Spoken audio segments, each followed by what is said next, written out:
कानी बहू। किशोरी लाल जी के बेटे राघव की शादी की बात जगह जगह चल रही थी, लेकिन किशोरी लाल जी को कोई लड़की पसंद ही नहीं आती थी। और उसकी एक ही वजह थी, किशोरी लाल जी का लालची होना। उनको लड़की वालों से मोटा दहेज चाहिए था, और इसी चक्कर में एक दिन वो एक बहुत पैसे वाले के घर अपने बेटे का रिश्ता लेकर पहुंचे। उस आदमी का नाम था ओम प्रकाश। देखे किशोरी लाल जी, मेरी एक ही बेटी है और मेरी सारी संपत्ति जायदाद सब कुछ मेरी बेटी नैना का ही है। पापा, नाम से लगता है बहुत खूबसूरत होगी। कितना अच्छा नाम है ना, नैना। हाँ, वैसे बात तो सही है आपकी। अब इतना पैसा है, जमीन जायदाद है, इकलौती बेटी। आप भी क्या करेंगे, सब कुछ उसे ही देंगे ना। बिल्कुल ठीक पहचाना आपने।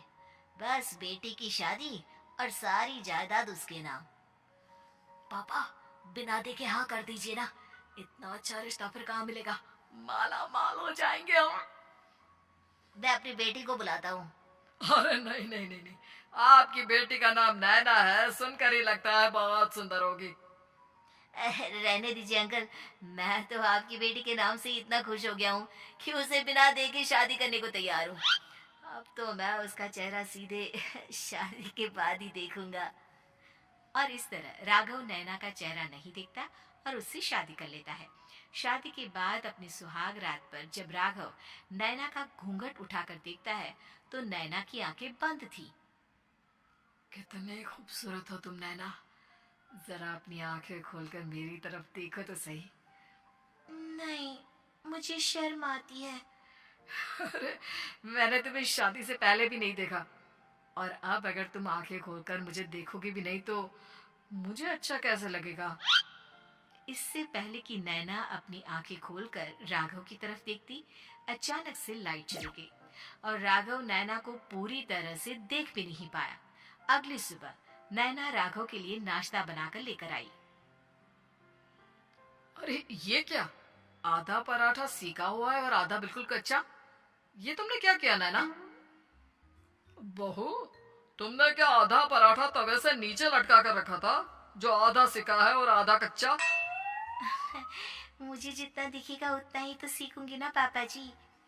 जहाँ जहाँ मुझे नजर आ रहा था वहाँ मैंने सीख लिया, और जहाँ जहाँ नहीं दिखा वहाँ कच्चा रह गया होगा। इसका क्या मतलब है? ये कैसा मजाक कर रही है तुम? अरे बहू, तुमने इतना लंबा घूंघट क्यों लगाया हुआ है? देखो, हमारे घर में बहुओं को बेटी की तरह रखा जाता है। और फिर तुम तो इतना सारा माल लेकर आई हो। देखो, ये घूंघट डालकर रखने की कोई जरूरत नहीं है। हाँ नैना, पापा जी ठीक कह रहे हैं, तुम तो आराम से रहो, अपना ही घर समझो। नैना अचानक से अपना घूंघट उठा लेती है। अरे ये क्या पापा, नैना की तो एक आंख फूटी हुई है। नाम से नैना, लेकिन ये तो कानी बहू निकली। मेरे साथ धोखा हुआ है, धोखा। बिना दिखाए अपनी कानी लड़की मेरे संग ब्याह दी। मुझे कानी भी नहीं चाहिए। मुझे अभी ओम प्रकाश जी से बात करनी पड़ेगी।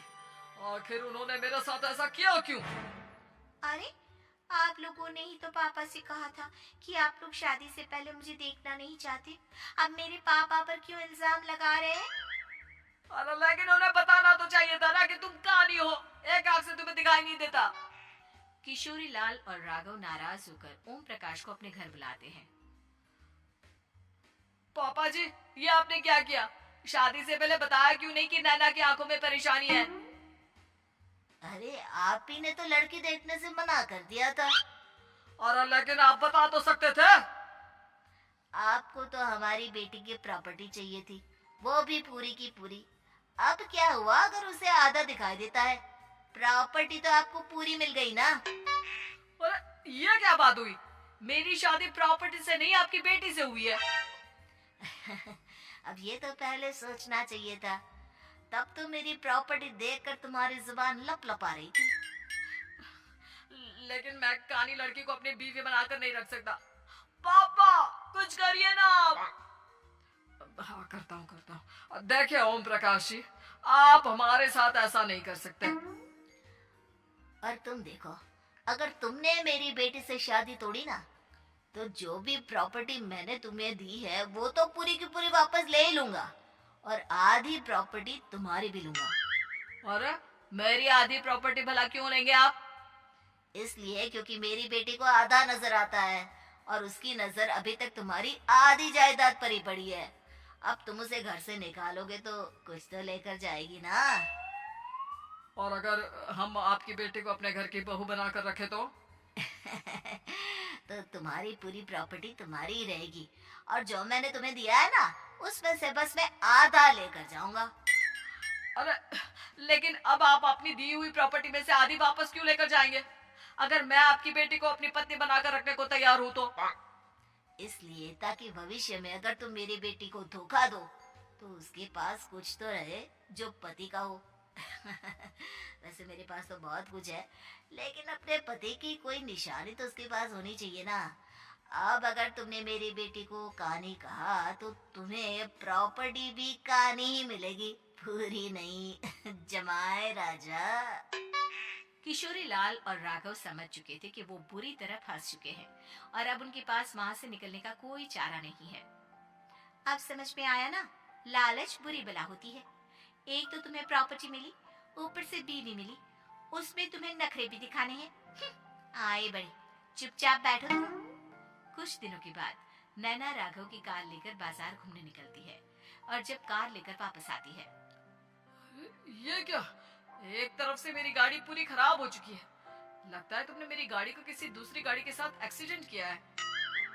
अरे कितना बड़ा नुकसान कर दिया तुमने बहू। वो क्या है ना पापा जी, मुझे एक आंख से दिखाई नहीं दे रहा था, सामने से गाड़ी आ रही थी। मुझे तो सिर्फ आधा ही दिखाई दिया और वो गाड़ी मेरी कार से रगड़ते हुए निकल गई। अब मैं क्या करूं बताओ?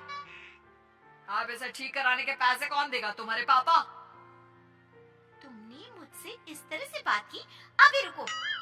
नैना राघव की शिकायत ओम प्रकाश को कर देती है। देखो राघव, अब जो मेरी आधी प्रॉपर्टी तुम्हारे पास थी ना, उसमें से आधी और मैं लेकर जाऊंगा, क्योंकि तुमने मेरी बेटी को डांटा। अरे नहीं नहीं पापा जी, गलती हो गई, माफ कर दो। गलती की तो कोई गुंजाइश ही नहीं। अगली बार मेरी बेटी को डांटा तो बची हुई आधी में से आधी और ले जाऊंगा। लालच के चक्कर में हम दोनों ने बहुत बड़ी गलती कर दी बेटा। एक तो तुम्हें कानी बहू मिली और ऊपर से जो माल मिला वो भी काना। इस तरह राघव की हर एक गलती पर ओम प्रकाश उसकी प्रॉपर्टी का आधा आधा हिस्सा लेकर अपना सारा माल वापस ले गया और राघव को कानी बीवी से काम चलाना